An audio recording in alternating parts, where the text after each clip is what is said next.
नमस्कार माझ्या लाडक्या बहिणींनो, स्वागत आहे तुमचं एका नवीन व्हिडिओमध्ये।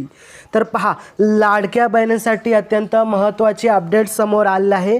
काय हे अपडेट आहे आपण संपूर्ण जाणून घेणार आहोत। तत्पूर्वी आपल्या लाडक्या क्रिएटिव्ह मराठी या चॅनलवरती जर नवीन आला असाल तर नक्कीच क्रिएटिव्ह मराठी या लाडक्या यूट्यूब चॅनलला सबस्क्राईब करून बाजूची बेल आयकॉन देखील प्रेस करून टाका, कारण या चॅनलवरती आपल्याला असेच नवीन नवीन अपडेट, योजना तसेच नोकरीशी रिलेटेड व्हिडिओ पाहायला मिळतात। तर नक्कीच चॅनलला सबस्क्राईब करा, व्हिडिओला लाईक करा, शेअर करा। तर चला व्हिडिओमध्ये संपूर्ण माहिती जाणून घेऊयात लाडक्या बहिणीविषयी। तर पहा, इथे आपल्याला सर्वात महत्त्व पाहायला मिळतं। म्हणून सरकार लाडकी बहीण योजना गुंडाळणार, ठाकरेंच्या शिवसेनांनी व्यक्त केली शंका। नक्की काय आहे संपूर्ण अपडेट पाहणारच आहोत। तर पहा, महाराष्ट्र लाडकी बहीण योजना लेटेस्ट अपडेट आहे। सर्वात महत्त्वाची, पटापटा सबस्क्राईब करा, लाईक करा। देश स्वतंत्र झाल्यावर पंडित नेहरू यांनी जनतेला एक संदेश दिला। देश उभारणीसाठी प्रत्येक भारतीयाला जास्तीत जास्त काम करावे लागेल। आराम हराम आहे, हा एक संदेश पंडित नेहरू यांनी दिला आहे।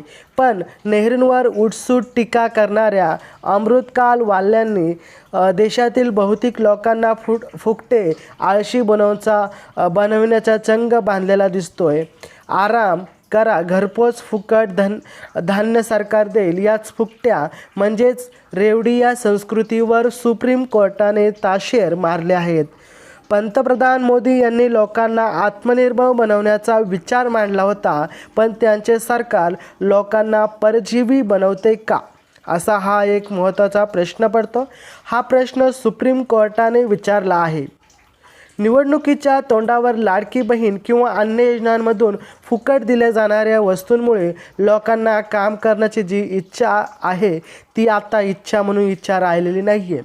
न्यायमूर्ती भूषण गवई यांनी हे सांगताना महाराष्ट्रातील लाडकी बहीण योजनेचा उदाहरण दिले आहे। याचा अर्थ सरळ आहे, महाराष्ट्र सरकार सुप्रीम कोर्टाच्या खांद्यावर बंदूक ठेवून लाडकी बहीण योजना गुंडाळताना दिसत आहे, असं उद्धव ठाकरेंच्या शिवसेनेने म्हटलेलं आहे। तर तुम्हाला काय वाटतं या अपडेट बरोबर, तर नक्कीच कॉमेंट बॉक्समध्ये सांगायला विसरू नका। चॅनल सबस्क्राईब करा, व्हिडिओला लाईक करा, शेअर करा। भेटूया आपण पुढच्या व्हिडिओमध्ये, तोपर्यंत जय हिंद, जय महाराष्ट्र, वंदे मातरम।